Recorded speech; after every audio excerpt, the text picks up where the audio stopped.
Colombia y su necesidad de pensar la educación desde una lógica distinta.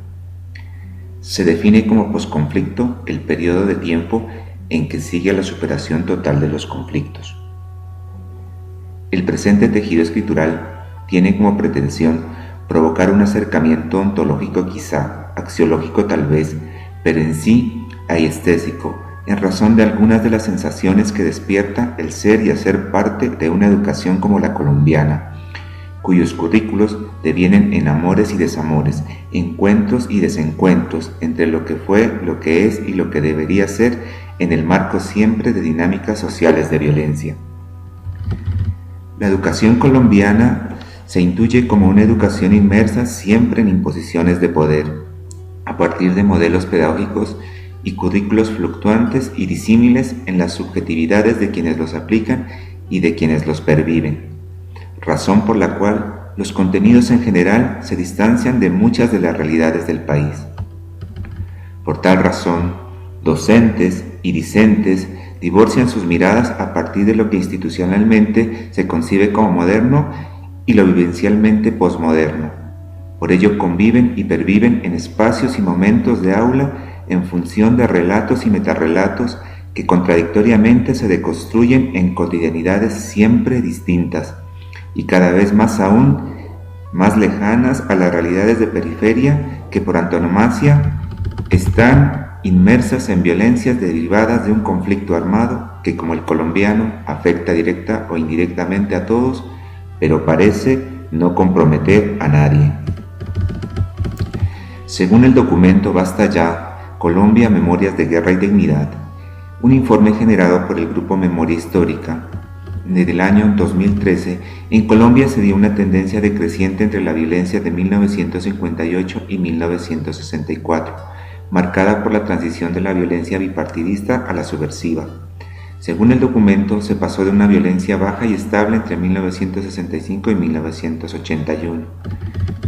Se sostiene también, según el documento, que esta violencia estuvo marcada por la irrupción de guerrillas y su confrontación con el Estado, hasta que posteriormente, entre los años 1982 y 1995, se presentó una tendencia creciente marcada por el crecimiento territorial de las guerrillas, lo que llevó a la conformación de los grupos paramilitares, sumándose también un auge en el narcotráfico. Todo ello ahondando en las reformas democráticas y también en una crisis estatal. En el documento citado se confirma también que en los años 1958 y 2012 el conflicto armado ha ocasionado la muerte de por lo menos 220.000 personas. Cito, abro comillas, 3 enmascarados nos obligaron a desocupar. A mi esposo se lo llevaron los paras a las 11 de la noche. Lo golpearon, él todavía sufre de la cabeza a causa de los golpes. Allá teníamos cuyes, marranos, gallinas. Mi mamá se quedó allá, dice que todos se lo comieron y que ahora ya no hay nada. Cierro comillas. Este es un testimonio de una persona en situación de desplazamiento. En este marco, Colombia en particular basó su educación entre los intereses de un catolicismo conservador y un liberalismo radical, cuyas tensiones aún hoy fluctúan directa o indirectamente en los currículos educativos. Teniendo en cuenta que para justificar un modelo pedagógico y curricular siempre hay que construir un discurso que lo sustente. En el modelo colombiano, la educación colombiana busca formar profesionales para el empleo y no para el trabajo, en razón de sustentar los intereses de un Estado que desde su praxis responde a una imposición ideológica de mercado. Colombia, desde sus currículos estatales, sustenta una educación de estructura vertical, que en su administración justifica una centralización que otorga poca participación a las periferias. Y a pesar de la Constitución de 1991, donde se reconoce al Estado colombiano como pluricultural, aún hay un alto desconocimiento del pensamiento de las culturas indígenas y las culturas diferenciadas, de los pensamientos propios y de las pedagogías emergentes y alternativas. No es extraño entonces que aún se mantengan en muchas de las instituciones y en los imaginarios de muchos de los docentes los principios pansóficos del conocimiento, condicionados a estructuras rígidas de una modernidad occidentalizada y occidentalizante. En este espectro, la educación y la vida, dada en las violencias, parece deambular por espacios no convergentes. La descontextualización se hace cada vez más evidente.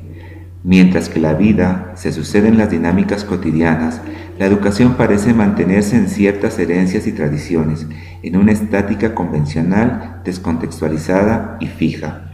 simplificando que en lo que se enseña en las instituciones educativas parece servir muy poco para lo que se aplica en la vida de los estudiantes. Sin tomar en cuenta que hoy por hoy otros textos están tejiendo el mundo, textos que merecen otro tipo de lecturas, desde donde deben surgir otro tipo de lectores, en aras de significar desde otras expectativas los fines institucionales de la educación en función de un mundo de la vida, donde las personas sean más importantes que las cosas y la violencia deje de ser un medio o un fin. Aún más, si se entiende que Colombia es un país que históricamente se sustentan las desigualdades sociales y que desde allí donde emergen la mayoría de sus violencias. El papel del formador y en especial de la institución educativa se minimiza en este aspecto aún más.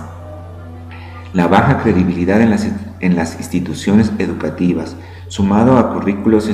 instrumentalistas, arrojan en los educandos un sentir de resistencia, desilusión y o alienación frente a lo que se enseña, en cómo se enseña, prospectante para qué se enseña. La educación desde los currículos, en el caso colombiano, entonces debe jugar un papel crítico que permita la reflexión crítica en posiciones críticas. Es por tal razón que uno de los paradigmas de la sociología crítica sostiene que una educación que no cuestione al capitalismo como gestor de violencias no es una educación para la libertad y la emancipación. Entonces, lo que se plantea del deber ser de la educación no es solo suministrar el conocimiento, sino enseñar a crearlo en la capacidad de reflexión, explicación y argumentación. Es enseñar a pensar, es desarrollar la capacidad para investigar, capacidad para trabajar en lo colectivo, ya que no por tener información y conocimiento se puede acceder al pensar. El pensar es otra cosa, es tomar posición frente a una realidad que condiciona y determina, y en ello prever el cómo acceder a una indeterminación que permita la autonomía y una construcción social distinta en libertad. La educación debe enseñar entonces a cómo acceder a escenarios de pensamiento que permitan dilucidar el qué es pensar, el cómo pensar y desde dónde pensar, en especial las epistemes en la hilación directa con esa realidad que nos aprisiona, en un continuo pensarse, ya sea pensarse obligatoriamente en una globalización, pero en una globalización solidaria, a fin de tener en cuestión los intereses de una economía transnacional gestora de violencias, donde la inclusión se da en la relación centro-periferia. La cuestión hoy que se debe llevar desde los diversos currículos que fluctúan en las aulas e incluso los ocultos es cómo manejar las competencias desde las instituciones educativas, desde una lógica diferente a la de un mercado, a razón de que las desigualdades sociales son cada vez más deshumanizantes y develan que ya no se puede trabajar solamente desde la lógica instrumental de los intereses de mercado, ni desde la lógica de la supervivencia del más fuerte, si se opta por el criterio del darwinismo social, que en Colombia se evidencia sintomáticamente en y desde los actores armados. Competencias laborales, hacer, competencias procedimentales, saber hacer, competencias axiológicas, saber ser, deben invitar a formar un ser humano con un alto sentido de solidaridad e interdependencia, con un alto sentido de respeto y responsabilidad por el otro, por el dolor del otro. Prever la importancia de las relaciones interculturales. La formación educativa institucional debe plantear un énfasis en el humanizar la ciencia en pro de una educación con rostro humano, donde las personas sean siempre más importantes que las cosas. Hoy se hace necesario cuestionar por qué desde las instituciones se hace evidente un desierto argumentativo en la educación, por qué aún se mantienen en la mayoría de las instituciones un discurso fosilizado de la modernidad, por qué aún se trabaja con las herencias y lo heredado, y por qué se perdió la capacidad de pensamiento. La educación desde el currículo debe preguntarse si desde ella aún es posible argumentar y si se es posible ser infiel a las herencias. Si es así, la infidelidad a la herencia debe permitir el cuestionar los legados, los modelos, los medios y los fines. Debe llevar a una deconstrucción que permita la afirmación de otras realidades, realidades contextualizadas que posibiliten el soñar, que hagan posible el desear una sociedad distinta y desde esa sociedad distinta formular el tipo de sujeto social que se hace necesario formar y lo que se requiere desde la educación para ser formado. Si se tiene conciencia de una sociedad que gravita entre lo local y lo global, la educación debe en su deconstrucción curricular abordar los lenguajes que se gestan en las múltiples dialécticas del nosotros y el nos somos, a fin de que sea desde las dinámicas curriculares donde se geste la interculturalidad de los saberes en múltiples encuentros y desencuentros, y en cuyas simetrías siempre esté presente la intención colectiva de construir un mundo.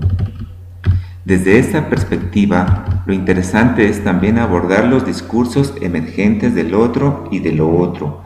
que aun cuando no están en capacidad de subvertir hegemonías, develan la posibilidad en lo humano y en lo simbólico de pedagogías alternativas, educaciones sociales como resistencias de las localidades frente a posiciones descontextualizadas y descontextualizantes, con nuevos actores en movimientos sociales que empiezan a plantear aspectos distintos, que son razón de ser de los estudios poscoloniales en la reivindicación de lo propio y en la creación y recreación de la cultura regional y la construcción de una universidad multiversal, donde se incluyan todos desde sus particularidades y sin imposiciones. Estas dinámicas deconstruccionistas del currículo permiten pensar en una educación que debe propender por la creación de cultura regional propia y ciudadana, que le permitan ascender a una cultura universal, entendiendo que no hay culturas superiores sino complementarias e interdependientes. Eso es en sí participar de la interculturalidad, en el encuentro de las particularidades sin la imposición de la mirada del más fuerte. En la o desde la educación debe replantearse el lenguaje del ciudadano del mundo, en los conceptos múltiples de ciudadanía, términos como aldea global, sociedad civil global, a favor de otras definiciones emergentes, ya que atraviesa un momento de transición, de complejidad, donde desde la educación y sus currículos hay que preguntarse por el espacio para lo local. Para ello, la educación tiene que innovar el rol del maestro. Este debe ser un investigador, pensante, dialogante y argumentativo,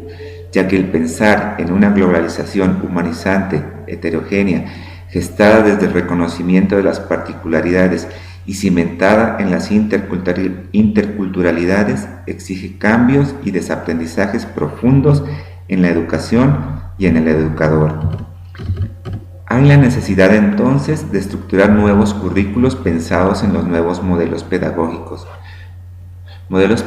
tomando en cuenta qué sociedad se tiene, qué sociedad se desea y qué se necesita para gestarla. La sociedad debe ser visionada, debe ser materializada a través del currículo a razón de que el hombre que se pretende formar, en el sentido de que los currículos surgen de las necesidades y que hay tantos currículos como necesidades. Esto debe justificar que hay alternativa a un modelo pedagógico dentro del contexto del capitalismo, un modelo quizá que tenga en cuenta el medio ambiente y la cultura al hombre, el desarrollo para el hombre, la economía al servicio del hombre y no a la inversa, modelo que exalta al hombre y la calidad de vida, la ciencia para la vida y no para la satisfacción de unos pocos. Ya que el acontecimiento educativo, en su deber ser, solo se da cuando se pone a dialogar los paradigmas, porque el dialogar es poner en tela de juicio los relatos del pasado y el presente a fin de extraer nuevos resultados. La educación no se da entonces como un acto de negación del otro, debe darse como un acto de afirmación del otro, para comprometerse en y con el otro, para permitir acabar con la dialéctica del ignorante y el civilizado, y de considerar al otro como subalterno. Esto entonces, en un proceso de construcción, nos lleva a acabar con el criterio de que solo nos construimos sobre la base del pensamiento occidental. Esto exige también unos currículos pertinentes con las realidades y necesidades y contextos, currículos contextualizados que respondan al proyecto de nación y de región y de ser humano deseado y deseante, currículo flexible, movible, no currículos asignaturistas, sino currículos atravesados por la investigación, concebida esta como la posibilidad de profundizar en el conocimiento y que permita la interdisciplinariedad y la transdisciplinariedad en pos de crear una conciencia planetaria y que sobre lo local y lo regional implique una conciencia ahistórica. En este filosofar sobre educación ajena, pero aún así inmersa en un contexto de violencia, se hace evidente la necesidad del ser en la construcción de una pedagogía de pensamiento crítico, entendido como el sujeto desde su realidad interpreta el problema de las violencias en la complejidad contextualizada para dar respuesta pertinente en espacios y tiempos, argumentando que la función del conocimiento es servir de base para de su desarrollo y no de su enajenación. La educación entonces, más que proveer información, debe generar espacios dialécticos y dialógicos en aras de la formación de un ser humano sintiente, pensante, actuante, deseante y posible, en un contexto de lenguaje de paz y construcción social. La educación debe darse como ese puente entre formación y la información, función de lo humano en una especie de tamiz facilitador de información formadora y constitutiva de los procesos de enseñanza y aprendizaje que contextualicen el mundo de la vida y permitan pensarlo como una opción ontológica, axiológica y desinteresada de las relaciones perversas y violentas del poder, ya que en estos tiempos, más que en otros, se ha hecho evidente que el mundo de la vida se funde con el mundo del mercado, el mundo de la máquina, el mundo de la tecnología, el mundo de la violencia, prospectando ausencias más que presencias. Y se hace necesario subvertir las intenciones y desde allí las funciones de todo aquello que como sociedad se construyó y para incluir hoy en las desigualdades solamente nos excluye. La educación, en un contexto como el colombiano, hace y hará parte de un proceso, un camino que está siempre en deconstrucción y en construcción, donde todo aún está por decirse, por hacerse, por aprenderse y desaprenderse, y en donde no se vislumbra un final sino un número de principios. La intención entonces es cómo interpretar, cómo el ser humano se deconstruye a sí mismo a partir de un discurso pedagógico mediado, ya que ante una sociedad que acusa escasez de pensamiento y abundancia de violencias, la educación debe plantearse como el espacio de pensamiento y argumentación en pro de prospectar alternativas pedagógicas de paz y convivencia, en los cuales los medios no se confundan con los fines y las tecnologías estén al servicio del hombre y no a la inversa. Muchas gracias.